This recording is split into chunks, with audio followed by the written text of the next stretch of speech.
Hello friends, my name is Garrett Elder and I'm going to be telling you all about our week at Camp Ridgecrest. I had the privilege this year of serving as assistant to the camp director. Jordan Sykes took over as camp director and did a fantastic job. I know I'm speaking for everybody that went to camp when I say that Jordan really knocked it out of the park leading camp this year. I'll be taking you through a few highlight things from our week at camp, but I want to give you some general information about our week before we get started. Number one, this is Pritchard's 63rd year sending children and youth to Camp Ridgecrest, which is really impressive by itself. We took 49 campers and 50 volunteers up the mountain this year, which is a little lower than in years past. However, we're confident that that number will grow dramatically for next year. Number two, our theme for the week was Be a Light, and it focuses on John 8:12, which says, when Jesus spoke again to the people, he said, I am the light of the world. Whoever follows me will never walk in darkness, but will have the light of life. Brack Ballard, Chris Richardson, and Grace Sykes did a great job preaching each night about how to let the light of Jesus shine through our campers, both at camp and once we returned home. Number three, we made some changes to the overall schedule at camp. The biggest difference from in years past is the absence of the Olympic relay, which traditionally took place on Thursday afternoon. We decided that it was too much like the Kentucky Derby, where there's several hours of build-up for a 3-minute race. So we changed to several smaller team-oriented challenges throughout the week, where each of our 4 Olympic teams could earn points. We crowned a champion team on Thursday night at dinner, and a big congratulations goes out to the green team on a shocking comeback victory. Now enough of me talking. Sit back, relax, and enjoy a couple of minutes worth of highlights from Camp Ridgecrest 2024. We got off to a great start Monday morning where we had a roll call and a prayer at the church before loading up the bus and hitting the road. After announcing cabin assignments, we hauled our belongings up the hills, then had lunch.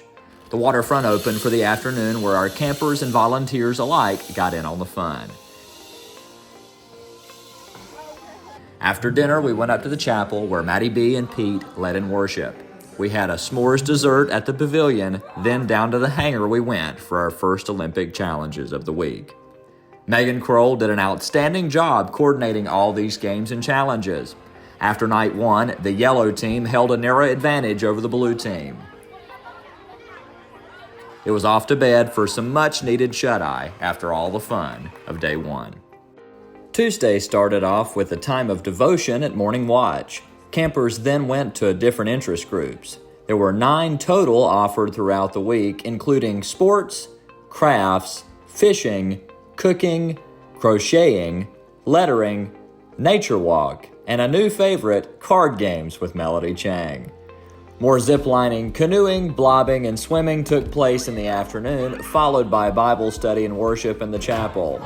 Then we had our dance to close out the night. The dance theme, as you can see, was Neon or Glow Party, and it was a huge hit.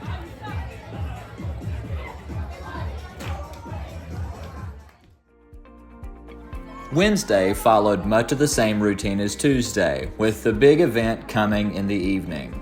We played glow-in-the-dark Capture the Flag in the hangar. We played tournament style, and it was so much fun. The best part is that our volunteers played too, so that made the teams even more competitive. This was definitely a highlight experience for many of our campers.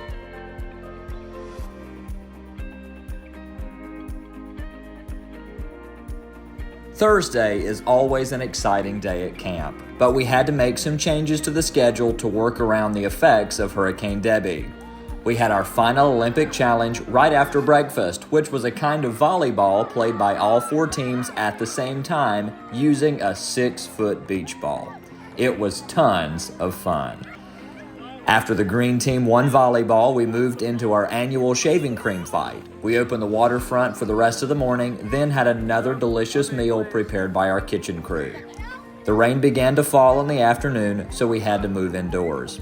We played more Olympic mini games in the activities building, then cleaned up and got ready for a special Thursday night. We saw our two rising seniors, Kylie Perry and Savannah Redding, pass the torch to our rising junior class. The juniors led us to the pavilion for our Thursday night worship service. Though the rain kept us from going to the mountaintop, it was still a special experience for all. Hallelujah, death has lost its grip on me.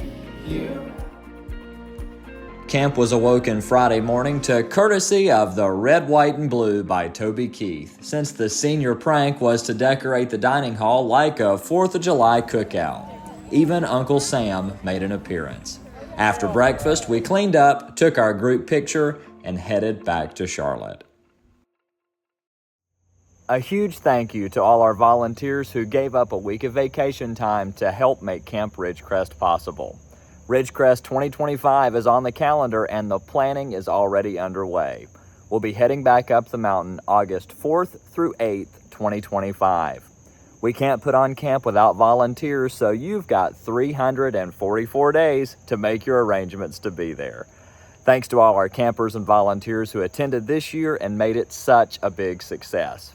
We look forward to camp being even better next year. Thanks for watching.